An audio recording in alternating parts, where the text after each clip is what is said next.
मी जे बोललो होतो प्रश्न काय विचारला प्रश्न तिथं अजित पवारांनी काही भाषण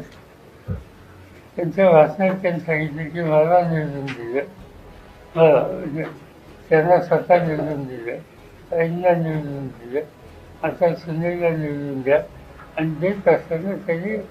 आणखी काही तर त्याच्या संबंधी मी फक्त स्पष्टीकरण केलं त्यापेक्षा वेगळं काही मला सांगायचं कारण नाही आणि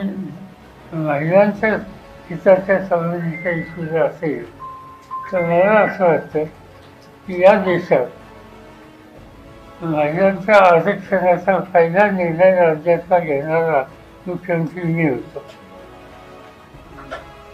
शासकीय सेवेमध्ये त्यांना एक विशिष्ट आरक्षण द्यायचा निर्णय माझा होता. केंद्र सरकारमध्ये मी